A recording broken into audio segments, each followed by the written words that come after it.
salmon on the grill can be a little tough, but if you put it on a cedar plank, it can make all the difference. We're going to crust it up with a little bit of smoky brown sugar. Let's get cooking with style.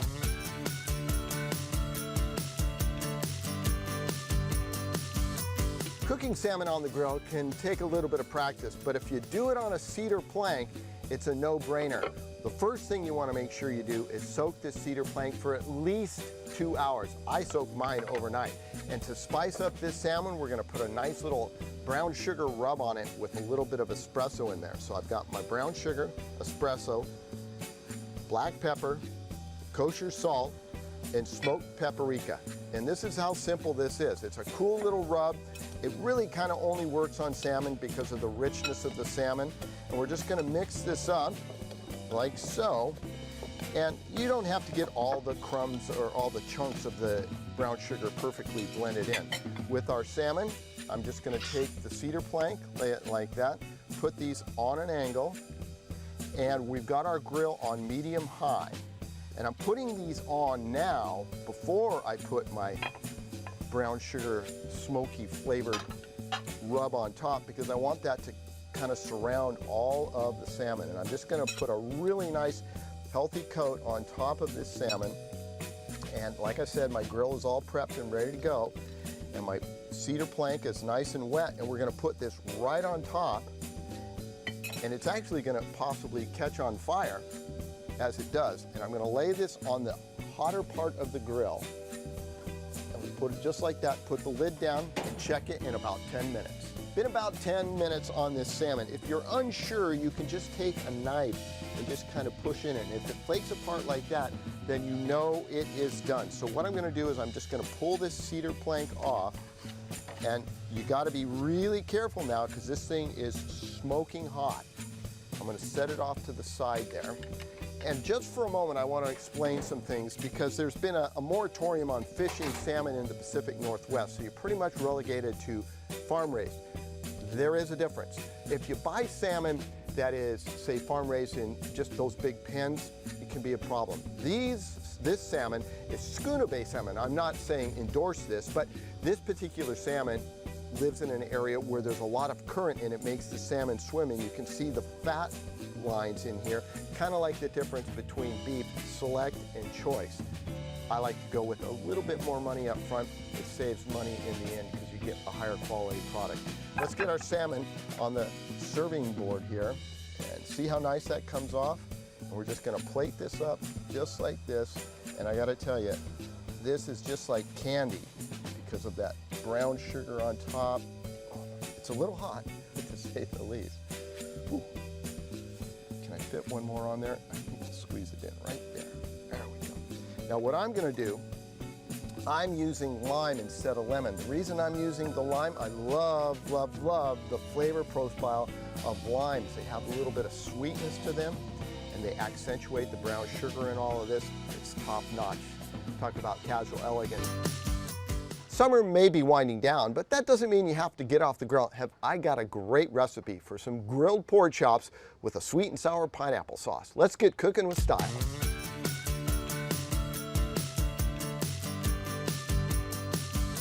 There's two parts to making these grilled pork chops with the sweet and sour sauce. The sweet and sour sauce takes the longest, so let's get that started.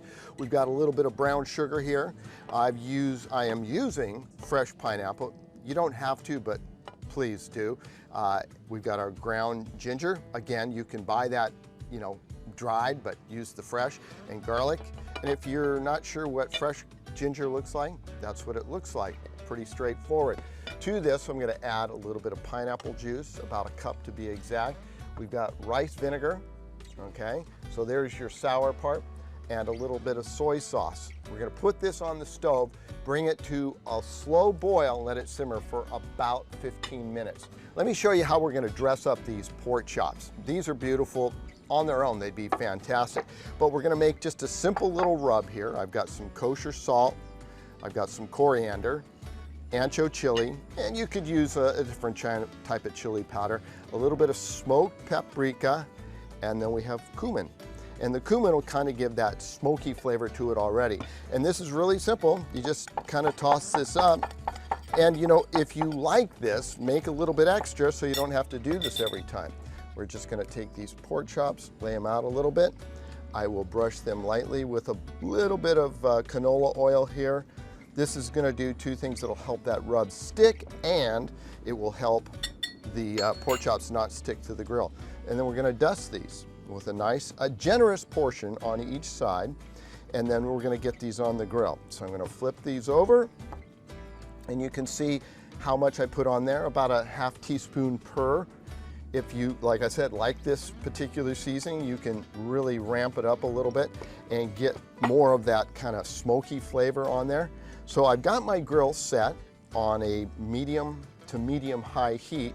And what I always like to do is I like to take my little towel and rub the grill down real quick here. So we give that a little bit of rub, just a little bit more insurance. And then from there, I'm just gonna take these chops and put them on the grill. And we're gonna go for grill marks, those hash grill marks that I always like to do. And we'll do about 2 or 3 minutes and then a 3/4 turn. So let those cook for a few minutes and we'll be back at them. Been 2 to 3 minutes at the most. I'm gonna give these a half turn so we get those nice little hash marks. You'll see what it looks like when we turn them over. The trick though with pork chops is not to overcook them. See that nice crust that we've got on there, the grill marks that we're after? This is exactly the kind of cooking we want. So we've got about a total of 8 minutes on these chops. Do not overcook your pork. It's like fish, it keeps cooking when it comes off the grill. I'm gonna plate these up. I've had my sauce simmering for about 8 to 10 minutes, and then I added cornstarch at the end to thicken everything up. So I've got my sauce right here. My ladle fell in the pot, and I'm gonna drizzle that over the top. Now you see how nice and thick that is? Some really nice thick sauce over the top, that sweet and sour. The beauty of that sweet and sour sauce is if you want to put it on chicken or fish, it works great with that. And then I'm going to finish this all off with just a little bit of coarsely chopped cilantro over the top. I love the flavor profile of cilantro with this sweet and sour. You kind of see how this is an Asian sort of pork chop dish. But boy, it is versatile and easy to do and easy on the pocketbook. Casual elegance here on Cooking with Styles. Polenta is a classic Italian dish, and you've probably seen it on the store shelves like this, in a tube. But how do you turn this tube into a grilled polenta caprese salad? I'm gonna show you how. Let's get cooking with style.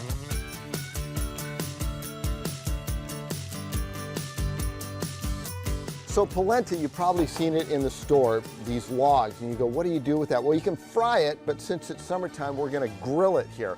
And we're gonna make this really simple. I've sliced them into about 1/2 inch to 3/4 inch slices. I'm just gonna take a little bit of olive oil and drizzle it over the top of these, and then I'll brush it lightly and season with a little salt and pepper. And again, it's very simple. It's easy.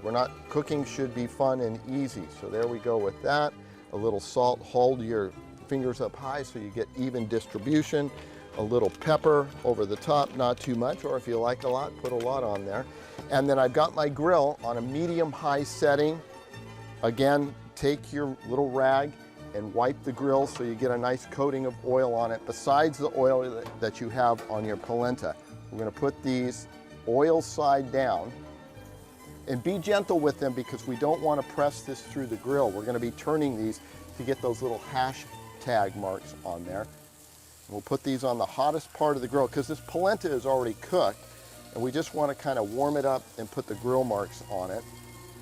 And this recipe I'm making is for 4, however, we're just going to do half the recipe. So let's get the sauce going here, and it's a caprese type sauce. I've got my diced tomatoes, and I drain them so I don't get a lot of water in there. Garlic, again, at least a tablespoon, more if you like more garlic. I like more garlic, so we're gonna go with more. Shallots and or red onions, put those in. We've got our olive oil, and I'm gonna use a little extra olive oil because I want this to be part of the sauce that goes over that grilled polenta. Just a splash more, and of course, the balsamic vinegar, okay? And then we'll put a pinch of salt, a twist of pepper, and now this is the part where you get to decide. You want to punch it up a little bit. We're going with some crushed red peppers. And then on top of that, we'll take our fresh basil. You know, what's great about this is I've got that box garden from Grangetto's, and those herbs are already producing, so we got the fresh herbs from there. And I'm gonna toss this gently, and I'm gonna let the tomatoes marinate for about 5–10 minutes in that while the polenta cooks on the grill. All right, let's go take a look at our polenta, see what we got over here. Gotta be gentle. Okay, those need to cook a little bit more. We'll be back. So these have been on for about 4 or 5 minutes. Let's take a quick look. There you go, nice little grill marks. You're gonna turn it 45 degrees. You gotta be careful here though, because this polenta gets kind of delicate when it's on the grill. So I'll turn all these a 45-degree or 90-degree angle. Ooh, that's so hot, so be careful in there. Another 4 or 5 minutes and we'll be about ready to serve these up. So we've got these on the 3rd turn, and now it's time to plate them up. You can see those beautiful little hash marks that we've got here. And these are gonna be nice and crispy on all the sides, and we'll put them out so we can serve them up kind of family style here. And then what we'll do is we will finish it off with that beautiful tomato caprese sauce that we made. And I really like the way these look with the hash marks over the top. I think it makes the food elevated. It makes it look a lot better. I mean, you got to admit that looks pretty darn good. And then these tomatoes have been marinating for about 10–15 minutes. And we'll just kind of put it over the top like so. And then we'll take a little bit around the edge to kind of dress it up, just to give it that prettiness that, you know, I like. And then a little sprinkle of Parmesan or Romano, whatever you got in the kitchen there. So this is, if this isn't casual elegance, I don't know what is. So that's a grilled polenta caprese. You can serve that as a main course. You can put it with some chicken or maybe some fish. It's a great way to go in the summertime. Picking up a nice plate of sushi on the way home from work is easy, but having a nice bowl of blistered shishito peppers, it's a whole nother story. I'm going to show you how to make it. It is super easy and it will make the whole meal come together. Let's get cooking with style.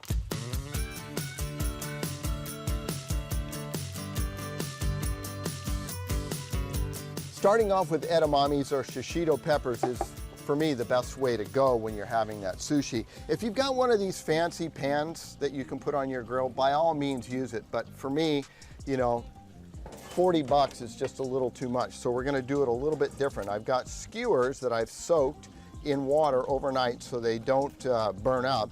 And let's get these peppers ready. And it's as simple as this. We're just gonna take a little bit of canola or neutral oil, put it over the top. I've got toasted sesame oil. You can use regular sesame oil, and about a teaspoon. Save the other teaspoon at the very end. We're gonna take a healthy pinch of salt, put that over the top, and I'm gonna give this about 3, maybe 4 turns of peppers. And I'm gonna toss them. And make sure your peppers are nice and dry because the oil will coat over the peppers. If they're wet, the oil will just run off. Eventually it'll coat them, but you want them dry. So wash them off and then dry them off.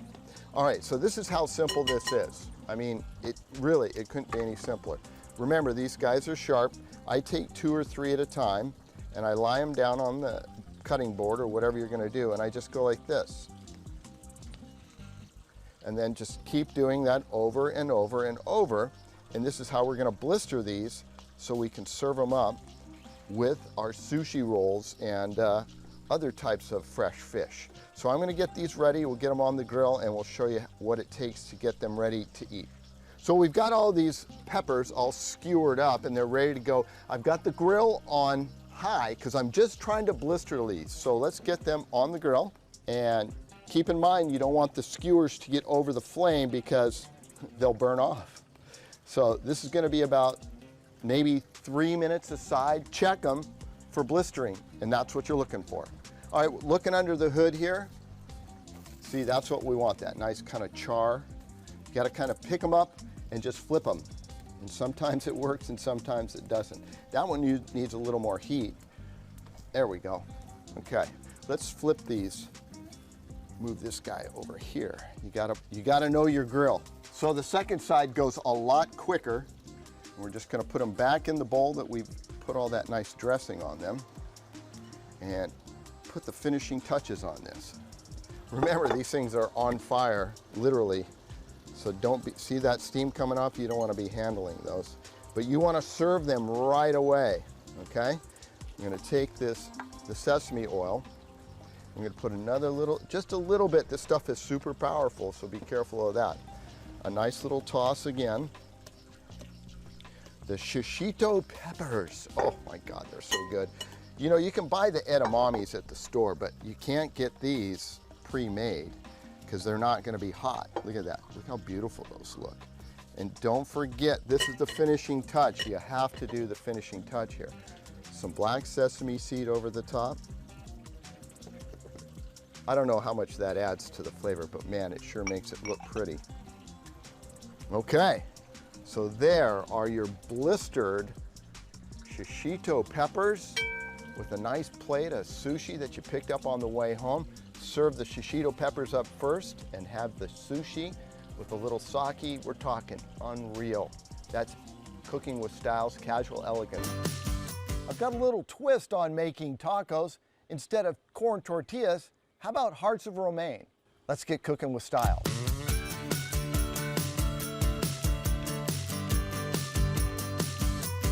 These lettuce wrapped tacos can really be done with any protein. We're gonna be using chicken and flank or flap steak, but there's one technique I wanna show you with the chicken thighs. That you get them boneless these days, which is really cool.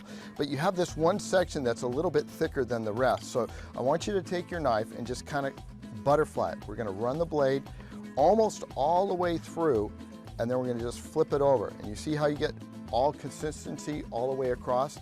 And then we'll take this, we'll put it with the rest of the chicken and steak that's already marinating, a little olive oil over top. And this is a really simple marinade because we're gonna finish this with that espresso rub that we use a lot. And then we're gonna just put the lime juice over the top. Now, don't do this like an hour in advance because the citrus will start to break that down. Now, if you're gonna be doing this and you're gonna keep cooking in the same area, make sure you have a separate cutting board and something to wipe down the chicken juice that got over everything. Simple pico de gallo is going to go on this particular taco. We've got limes, of course. We've got white onion, cilantro, jalapenos, in case you want extra, a little garlic, tomatoes. And we're just going to put this all in there. Take that like so. And with this, I'm just going to take a little bit of that espresso rub, kind of a little twist to it than what we've been doing. And we're going to take lime juice. And if you don't have one of these, you should. And we're just going to squeeze our lime right in there like so. And if you've got a juicy lime, you might want to go with just one. I'm going to go with the second one here. And then to this, we're going to add about a tablespoon of olive oil. And you do this in advance so that the flavors can start to marinate together. And we'll just put this back in the cooler or in the fridge. Next step, head on over to the grill. But before we put this on the grill, I'm going to use this espresso rub and just sprinkle it generously over the top. We're going to do the steak first because that takes longer to cook. We'll get these flaps on there. Nice hot grill. And we'll season on the grill on the other side. Steak's been on the grill for about 2 or 3 minutes. Time to put the chicken on. Again, we'll season on the grill for the other side. This is going to cook pretty quick. And remember to clean these tongs off after handling the chicken. We'll season on this side. This chicken's going to take about 3 or 4 more minutes. Since we started the beef first, it is just about ready to turn along with the chicken. Nice char marks on that. This chicken should be pretty good. There you go. This is looking good. Another, say, 2 or 3 minutes max, and we should be ready.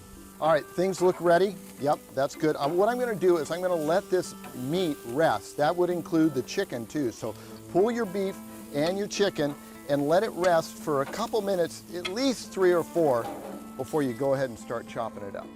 So the trick to making flank steak or flap steak tender is the way you cut it. If you look carefully, you can see the grain running this way. So what we're gonna do is we're gonna take the knife and cut across the grain like that. So these pieces will just fall apart. If you cut them the other way, it's going to be really tough. And these are going to go inside of our taco, but we're not using corn tortillas. We're using those beautiful little hearts of romaine. And I'll take a piece of chicken and do the same here. Now with chicken, it's a different story. It's pretty much tender any way you cut it because of it being off the bone. So we'll just cut it up and make ourselves some nice little pollo asada and carne asada. But what's totally different, instead of corn tortillas, we're gonna make it with these beautiful little hearts of romaine. And we're just gonna layer in our carne and pollo asada right inside there like so. And we've got our pico de gallo sitting right off to the side right there. And the crunchiness, and let's do a combo one, little steak and chicken together. And then we'll take our pico de gallo, which this is super easy recipe. We've done it before. We'll just repost that for you so you can have it. Put that in there. And then to kind of set this all off, I'm gonna take some slices of avocado, put them right on top like that. And then to finish it all off, I would squeeze a lime on this, but I'm just gonna set it off to the side like that. So there is your lettuce wrap espresso rub carne and pollo asada tacos. I'm telling you, a refreshing way to have them during the summer season. You gotta have a grilling dessert. We've got grilled pineapple spears, vanilla ice cream, toasted coconut with a homemade caramel sauce. Let's get cooking with style.